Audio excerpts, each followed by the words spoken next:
100 and so years ago, when the first cattle ranchers came through this area, they just knew it was going to be perfect for cattle. Broad expanses of grassland, some sagebrush, and you know, it goes on for 100 miles. But if you were to number the number of people who were involved in ranching at the time, you'd come up with the number 12. Tonight on Pioneers and Places, we're going to take a look at the people who started those first big cattle ranches in the southern interior and find out why not very many of those ranches are around today on this episode of Pioneers and Places.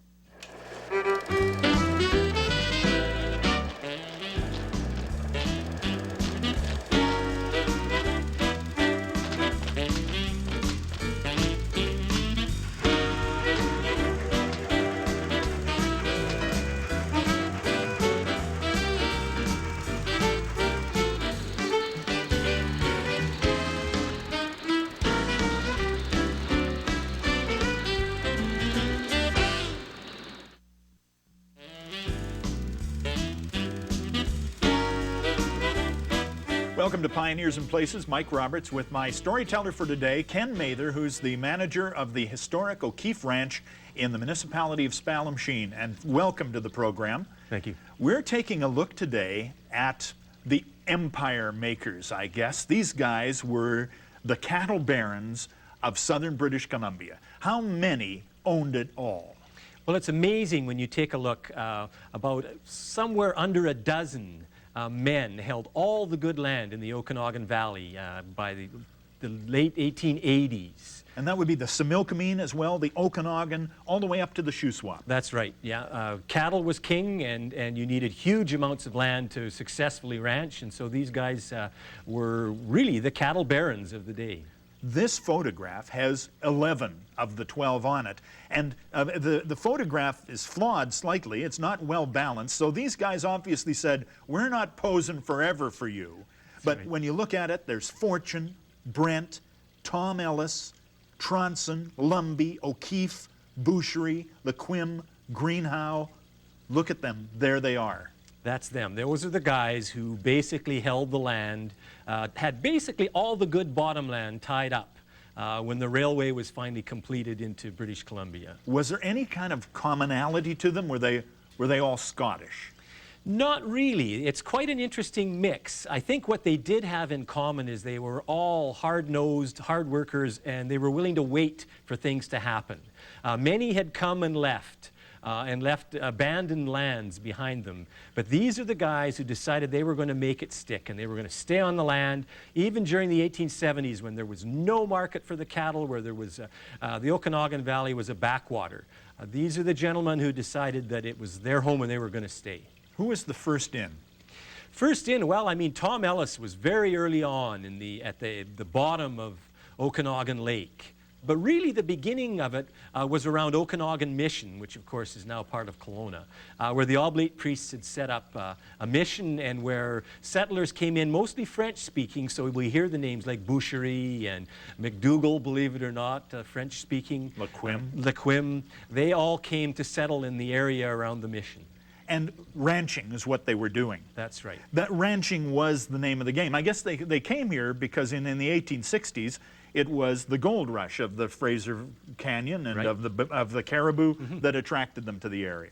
That's right. And what they saw in the Okanagan Valley was the most precious resource for ranching, and that was bunch grass. And so from the U.S. border all the way up to the Shuswap were bunch grass ranges that allowed you to turn your cattle loose. There were no fences, and your cattle just fattened up on this wonderful grass that grew. And so that was the resource that brought the people to the area and kept them here during the difficult years. The bunch grass ranges of the Okanagan were unequaled anywhere in British Columbia. And there always was a little bit of government help for these kinds of things, and that was, what, an embargo on American cattle coming into the area? That's right. Well, first of all, the government made it very easy to acquire land. Where on the east side of the Cascade Mountains, the coastal mountains, you could acquire 320 acres instead of the usual 160. Right away, the government recognized that you needed more land to raise cattle than you did to grow fruit. So That was in place. And then the government, the Canadian government in the 1890s established a quarantine on all cattle coming into the country. So what that meant is that actually you had to keep your cattle and feed them at the border for a couple of months before they were allowed into the country, and that made it prohibitively expensive. So these cattle ranchers had a monopoly. There was no other cattle in the area and none coming into the province. Did these guys have different styles, like was Haynes? Did he have a different style than Ellis, for example? They were all unique personalities. And they all looked at ways they could make a dollar and turn that into more and more land. I mean, Tom Ellis came out at the age of 14, and through dint of hard work and every opportunity acquiring land, began to amass his fortune. He came with a letter of introduction. So some of them were actually connected to the British aristocracy. J.C. Haynes in the South Okanagan was. The Vernons in the North Okanagan. These were all fairly moneyed, well-to-do young Englishmen. But others like O'Keefe, they didn't have the money to start with, but they came and were able to make a go of it. By doing whatever they had to, they would open stopping houses, probably sold liquor to make a few dollars. O'Keefe ran a grist mill and was not above raising sheep and pigs, if you can imagine. So these guys all did what they could to make a living. And was that not done by a decent Well, cattle a true barons? cattleman would never raise sheep. I mean, that was just the worst thing you could do. But it wasn't to these guys. They realized that survival was what it was all about. And in the early years, that's all there really was just a survival going on. They were not making any money particularly.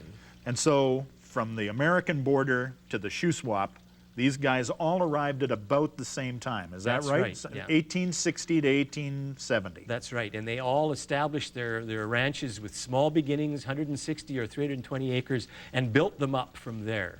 So what we're seeing by the time the 1890s roll around is these guys are getting a little long in the tooth. They're not young men anymore, and the situation is beginning to change. And when that change came, these guys were at the forefront of that change. We're going to talk about that when we come back from this break.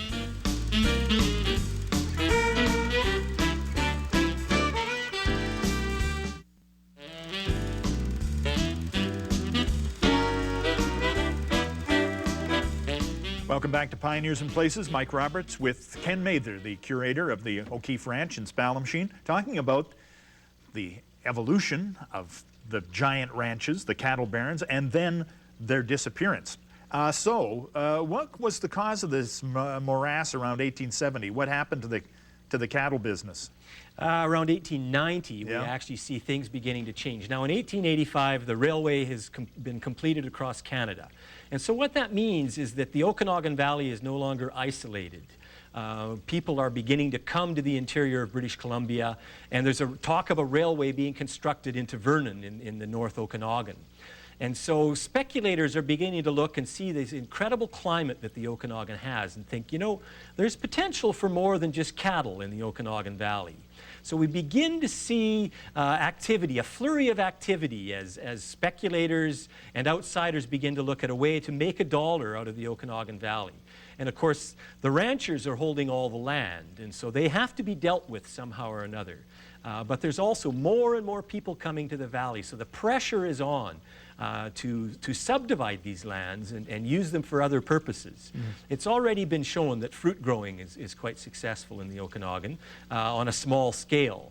And so we see the beginnings of all this in around 1890. George Mackay, a Scotsman who's working for the Bank of British Columbia and the Oriental Trading Company, so you can see very much tied to British capital, comes to the Okanagan Mission area and purchases up land, buys about 2,000 acres and advertises fruit lands for sale in the Okanagan Valley.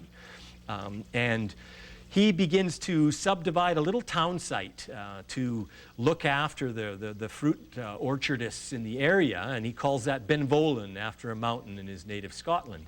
And so this is really the first inkling of things that are to come. And at that time, I guess, Lord and Lady Aberdeen in that same era are buying Gooshican Ranch. That's right. In Kelowna, just to the west of where Mackay's got his plans. That's right. So we see townsite activity in the Vernon area as well. And good old Tom Ellis sells land to the Penticton Townsite Company, and they begin to lay out town lots at the south end of the valley as well.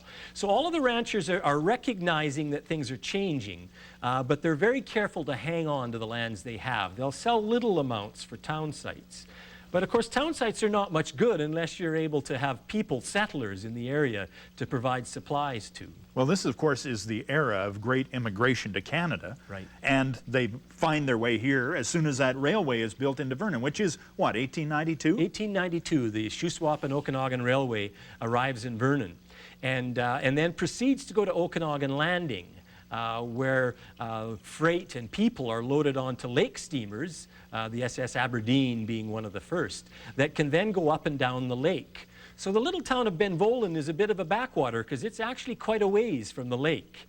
Everybody realizes is that this was good for cattle, and it could be good for orcharding, but there's no water. That's right. The key to growing anything in the Okanagan Valley is water.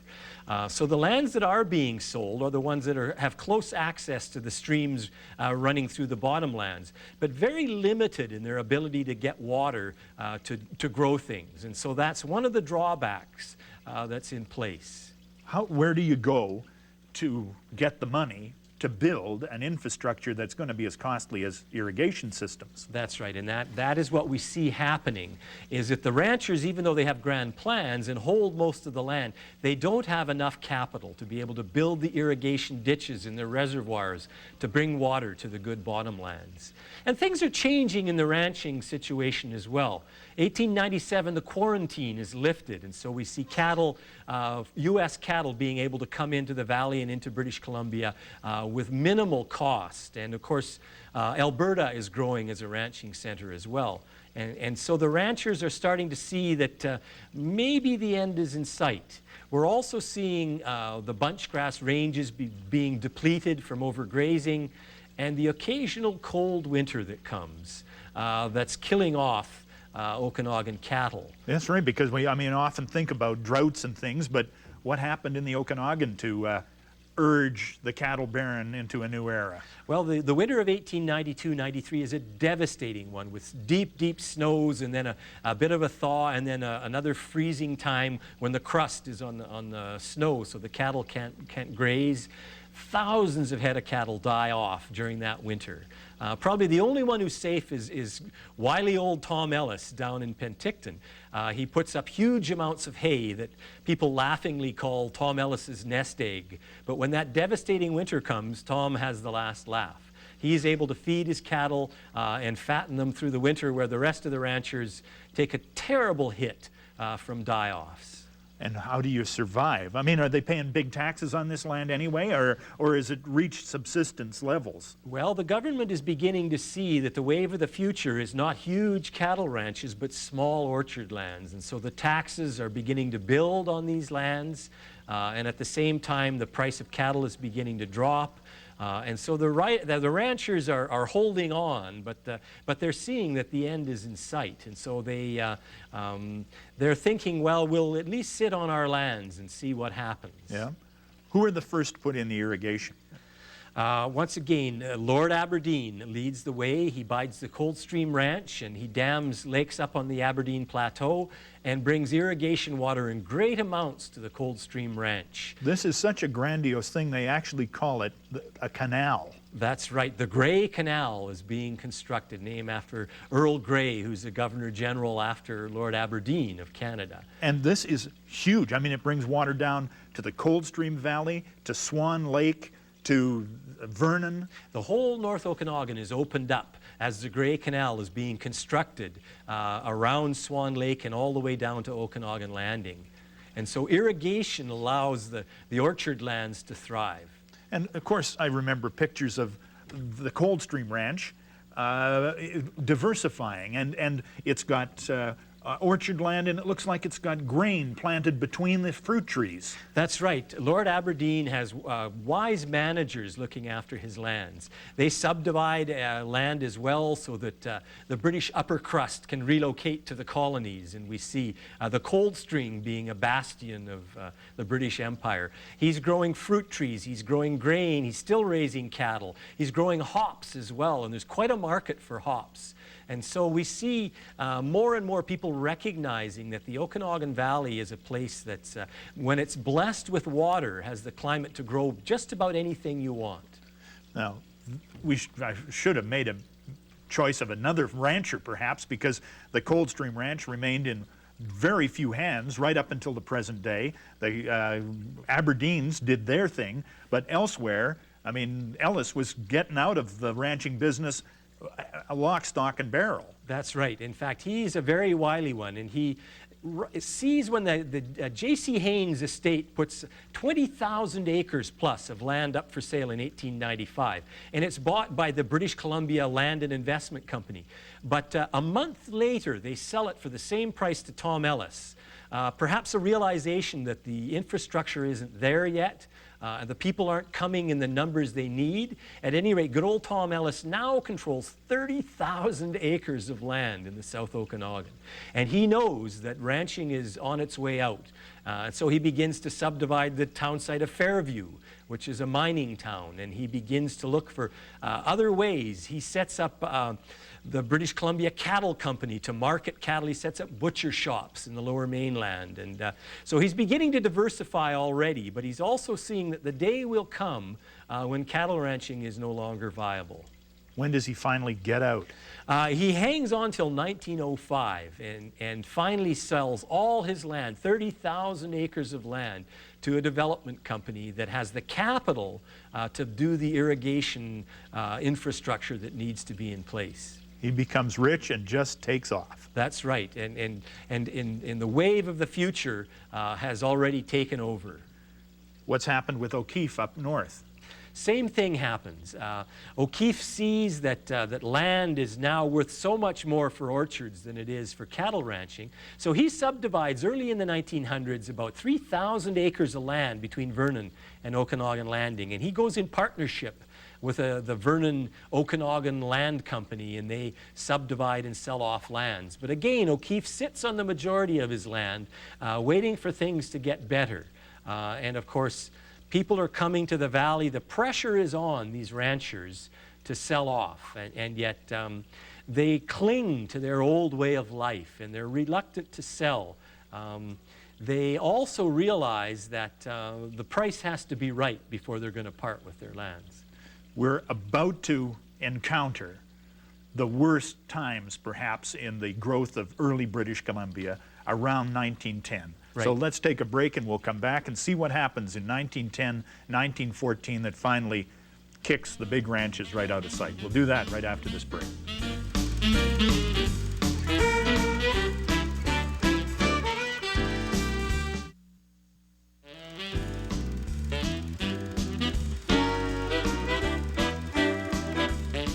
Welcome back to Pioneers and Places. Mike Roberts talking with Ken Mather about the disappearance of the major ranches of the southern interior. How much did Ellis get for his 30,000 acres, by the way? A mere $425,000. In which 1905 today, yeah, terms. is like winning, no, is way better than winning the lottery, is huge amounts of money. 20 million bucks, essentially, in today's consideration. Easily, yeah. Okay. What happens in 1910 in the Okanagan? Well, everyone thinks that the boom is going to last forever. The immigrants are coming in huge numbers, and so land is going at a premium. But all of that begins to slow down and finally stop around 1910. The saturation point has been reached. Most of the good lands have been sold off. The prairies are full up. And so the Canadian government's push for immigration stops. And so what happens is really the demand for land stops at the same time in the Okanagan Valley. And so we see a real downturn in terms of land sales. It's considered the collapse of the real estate market at that time. That's right. And it never really recovers successfully for 50 years. And all of those people who put the money into building the irrigation systems never see a cent for their investment. That's right. For a while, they just ride the wave, and the lands are being sold at tremendous profit. But eventually, by 1910, they reach a point where they still have huge amounts of land, the big development companies, but nobody really wants the land. So they're left holding the bag. And the value of it disappears. That's right. Then, bring in 1914, the First World War. I mean, it not only does it take investment money out of the area, it takes the human beings out of the area. That's right. The population of the Okanagan dwindles significantly. So many young Englishmen had come to the Okanagan Valley to be orchardists, and it's their duty to go off and fight for their country back in the trenches of France. And so off they go, most of them never to return. And so we see an even bigger downturn in 1914 and beyond. I mean, this is where there was a house and a farm and an orchard in 1914, there was an empty hovel in 1918. Right. And you can't even sell the lands for taxes at that point. Well, and really, the southern interior doesn't really seem to recover until the 1950s and 60s. That's right. Because again, it takes people wanting land to drive the real estate market. And so the Okanagan lands are sitting there waiting for something to happen. And for years and years, nothing does.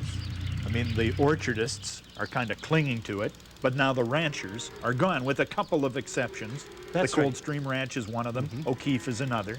Right, and I mean, the ranchers are carrying on a smaller scale. But they're sort of clinging to subsistence as well, as are the orchardists. And so we see during the Depression years of the 1930s that nobody's making any money in the Okanagan Valley. Cent a pounder on the ground and strikes for more money for what they're getting, and not getting any money for it. Well, for heaven's sakes, but the climate is the climate. And That's right. It is, again, eventually what gets people back into the Okanagan and the southern interior. The same thing that attracted the early ranchers, the lovely climate, and the ample water, really, and that attracted the orchardists is now, 100 years after the great ranching sell-off, is attracting people to the Okanagan Valley by the hundreds as well. Climate, the land, which is always constant, where everything else changes, is what's bringing people into the Okanagan today. I find it fascinating that if it weren't for those irrigation systems that were built in the early 1900s, we would be way behind now. And when they were built, nobody made a cent off them. It seems that this whole country is based on somebody losing money on something. Even the ranchers, who made fabulous fortunes by selling off their lands in the early 1900s, tried to reinvest much of their money in the Okanagan Valley because that was their home, and their investments did not pan out. And so we don't really see any of those families carrying on significantly, even with the fortune they made. And so no one really comes out of it rich in the whole analysis of things. Well, for heaven's sakes, thanks very much, major ranchers, for finding the area and for losing all your money to keep us in an environment which we now really enjoy. That's right. It's crazy, isn't it? It is. Thank you very much for coming in. We're going to do some more this year on gambling, as if this isn't the story about gambling, right? But more on gambling later. Yes. Thank you very much. Ken Mather is the manager and curator of the historic O'Keefe Ranch in Spanlamsheen and our storyteller tonight. We'll see you again next time on Pioneers and Places.